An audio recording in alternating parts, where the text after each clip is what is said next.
अस्सलाम वालेकुम। उम्मीद है सब खैरियत से होंगे। आज की इस वीडियो में हम एक ऐसे मसले पर बात करने जा रहे हैं जो लाखों लोगों की ज़िंदगियों को खामोशी से मुतासिर कर रहा है, यानी ब्लड प्रेशर। ये कोई आम मेडिकल टर्म नहीं है। आज आप जान जाएंगे ब्लड प्रेशर होता क्या है, ये बढ़ता क्यों है, इसके क्या-क्या खतरनाक असरात हो सकते हैं अगर इसे आप नज़रअंदाज करते हैं तो। और सबसे ज़रूरी बात, आप अपने ब्लड प्रेशर को कैसे कंट्रोल में रख सकते हैं। अगर आप ये वीडियो पूरी देखते हैं तो आप अपने ब्लड प्रेशर को समझने लगेंगे, उसके हिडन सिम्टम्स को पहचानने लगेंगे और डॉक्टर के पास जाने की कोई ख़ास ज़रूरत नहीं रहेगी आपको और किसी बड़े मेडिकल इश्यू से बच जाएंगे। इसलिए अगर आप अपने और अपने प्यारों के लिए या बेसिक इन्फॉर्मेशन के लिए भी या अवेयरनेस के लिए आप ये वीडियो देख रहे हैं तो इंशाल्लाह आपको बेनिफिट होगा। चलिए शुरू करते हैं। What is blood pressure basically? मिसाल के ज़रिए इसको समझते हैं। जब आप पानी का पाइप ऑन करते हैं तो पानी एक फोर्स से निकलता है। इसी तरह जब हमारा दिल खून पंप करता है तो वो एक दबाव, एक फोर्स के साथ वेजल्स में जाता है। यही दबाव ब्लड प्रेशर कहलाता है। अगर ये दबाव नॉर्मल हो तो हर ऑर्गन तक खून सही से पहुंच जाता है। अगर ये ज़्यादा हो जाए तो वेजल्स पे स्ट्रेस बढ़ता है। जैसे पानी का प्रेशर बढ़ने से पाइप फट सकता है, इसी तरह दिल, दिमाग और गुर्दों पर भी इसके बढ़ने से नुकसान होते हैं। अब इसकी नॉर्मल वैल्यूज़ भी जानना बहुत ज़रूरी है कि नॉर्मल वैल्यूज़ क्या होती हैं। तो 120/80 mm मरकरी होती है। मरकरी बेसिकली इसका मरकरी इसका यूनिट है, क्योंकि जिस डिवाइस से हम इसको मेजर करते हैं, मरकरी स्फिग्मोमेनोमीटर, उसमें मरकरी फील होता है जिसकी मूवमेंट से हम इसको मेजर करते हैं। एक सिस्टोलिक होता है जब हार्ट कॉन्ट्रैक्ट करता है और खून पूरी बॉडी में सप्लाई करता है, उस वक्त जो आता है अपर नंबर वो 120 होता है, और जो लोअर नंबर है जब हार्ट रेस्टिंग स्टेट पे होता है, रिलैक्स्ड कर रहा होता है, नो ब्लड पंपिंग, तो क्या होता है कि उस स्टेट में जो हमारे पास आता है वो 80 mm मरकरी होता है। अब इससे अबव और इससे लो जो है वो क्रिटिकल सिचुएशन है। अब हम देख लेते हैं ऐसा होता क्यों है, इसके होने की वजूहात क्या है, कॉजेस। इसकी बहुत सी वजूहात हैं। सबसे पहले है नमक का इस्तेमाल। आपने सुना तो होगा कि नमक ज़्यादा खाने से ब्लड प्रेशर बढ़ गया, लेकिन आपने कभी इसके पीछे की लॉजिक नहीं जानी कि क्या लॉजिक क्या होती है। नमक में सोडियम होता है जो कि वाटर को बॉडी में रिटेंट करता है। जब वाटर बॉडी में रुकेगा, जितना ज़्यादा पानी बॉडी में इकट्ठा होगा वो क्या करेगा, ब्लड का लिक्विड पोर्शन इंक्रीज करेगा, जिससे ब्लड का वॉल्यूम इंक्रीज होगा। जब ब्लड का वॉल्यूम इंक्रीज होगा तो क्या होगा कि फोर्स बढ़ेगी। पानी ज़्यादा होगा तो पाइप के अंदर क्या है वो फोर्स से आएगा। तो इसी तरह जब ब्लड का वॉल्यूम ज़्यादा हो जाएगा, पानी ज़्यादा हो जाएगा, तो प्रेशर उसका ज़्यादा होगा। और ये किस वजह से हो रहा है, इसको करने वाला कौन है, सोडियम। इसलिए नमक का ज़्यादा इस्तेमाल जो है वो इसकी एक वजह है।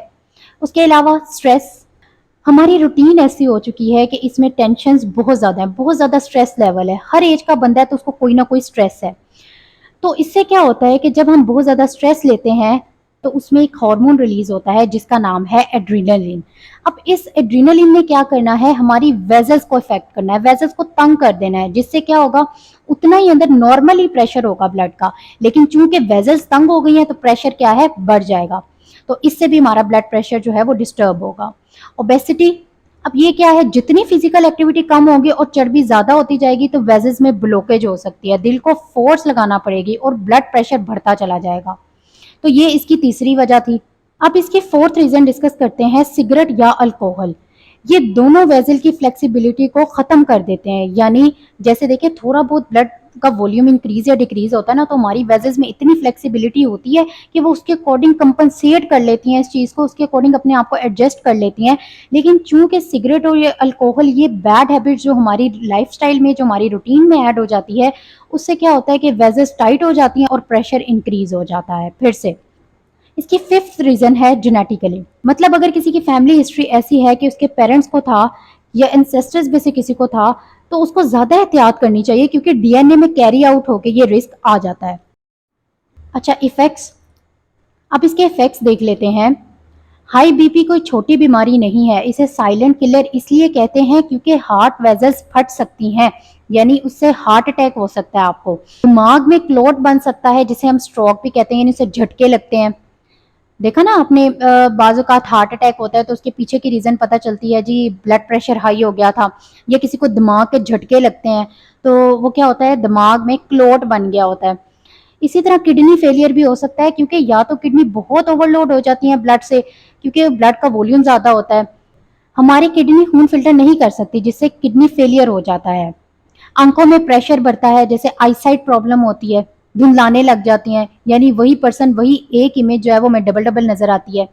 और ज्यादा लोग तो महसूस ही नहीं कर सकते इस प्रॉब्लम को, उनका बीपी इतना हाई हो जाता है, जब तक कुछ सीरियस ना हो जाए वो लोग डिस्टिंग्विश ही नहीं कर सकते। सिम्टम्स की बात करते हैं।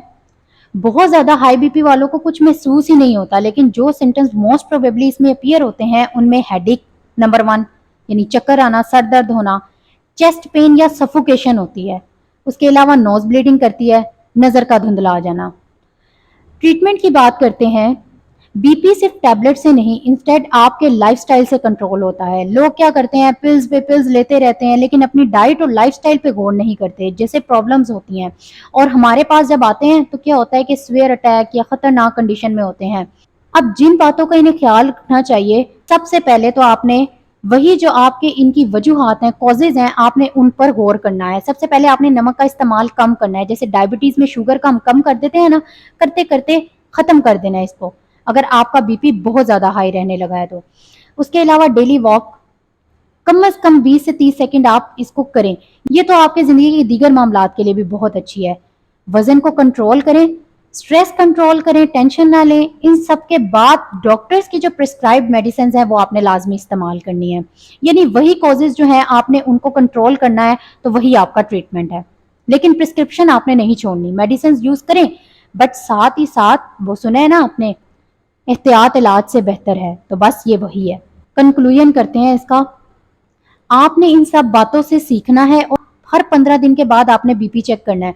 और खास एडवाइस, आपने डॉक्टर के पास जाने से पहले अपना बीपी जो है वो 3 बार, कम से कम 3 बार चेक करना है, क्योंकि जो पहली वैल्यू होती है वो कैलिब्रेशन में आ जाती है, दूसरी जो 2 वैल्यूज होती हैं उनका एवरेज आपने लेना है। और डॉक्टर के पास जाने से पहले आपने 2 दिन तक अपना बीपी कंटिन्यूस चेक करना है, फिर आपने डॉक्टर को वो एवरेज वैल्यू बतानी है।